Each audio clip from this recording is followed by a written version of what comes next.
in our panel now. Michael Oren is the former Israeli ambassador to the United States. Mick Mulvaney served as President Trump's chief of staff in his first term. He's now a NewsNation contributor. Great to have both of you here. Ambassador, I still watch these images and they bring me to tears. It was an extraordinary thing today, what happened in Israel. These reunions were so moving. You said there's an unwritten covenant that Israel will do everything in its power to free soldiers or civilians captured in battle, and today it finally happened. It's true, Elizabeth, and I'm still deeply moved. I've seen these pictures repeatedly all day long, and every time you show them, it brings me to the verge of tears. And I know so many of these families personally.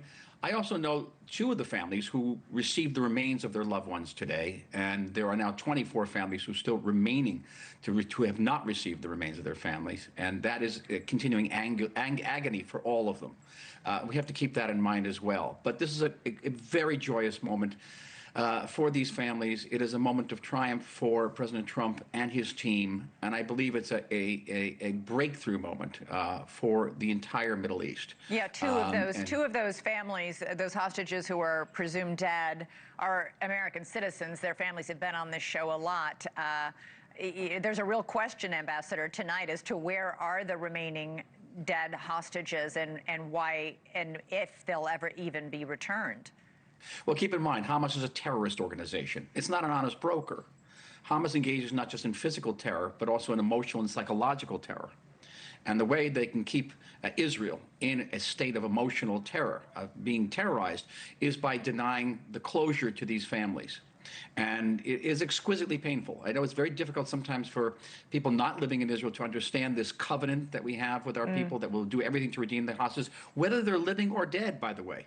There's not like an extra premium put on living hostages at the expense of non-living hostages. So the big question, it's very much connected to the major issue, which is how do then we move to phase two, which is the president himself said, is the disarmament of Hamas, getting Hamas to give up its guns, because the other 19 or 18 points on that 20 points cannot be implemented as long as Hamas remains in Gaza and remains armed.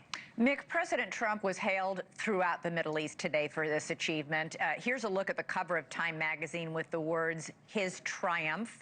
The Washington Post editorial page called it, quote, "a generational accomplishment." How is it not? I mean, it's a little bit surprising to see that level of accolade coming from those outlets, but it's also nice to see something a little bit objective. This is something that many, many American presidents have wanted. The Biden team was not able to do it. This is a tremendous success, even if it falls apart, Elizabeth, even if it lasts 48 hours. And I hate to sort of be negative about it, but even if that were to happen, it would still be a huge success because he got the living hostages home. There's so much good that has happened because of what the Trump administration has done here. I think the arc of history has now changed closer to a long-term peace. Iran is no longer the bully of the neighborhood. There's so many things that have happened positively that bear well for peace in the region for years to come. Ambassador, you said today happened, this ceasefire and the hostage release happened because President Trump was willing to exercise what you called brute muscular power in a way that no previous American president had. What do you mean by that? Well, on the contrary, previous presidents have said they're not going to use power, brute or otherwise, in the Middle East. And the Middle East is an area where power is respected.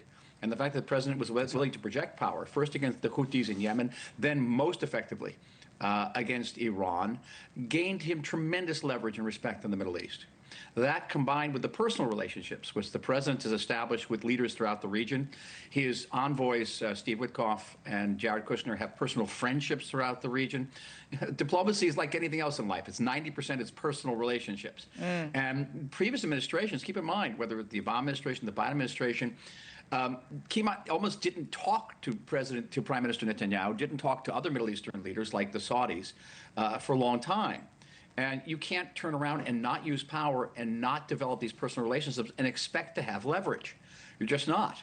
Well, I think President Biden talked. Thank you for watching. Subscribe below and download our NewsNation app right now on your phone, and you will get fact-based, unbiased news for all Americans.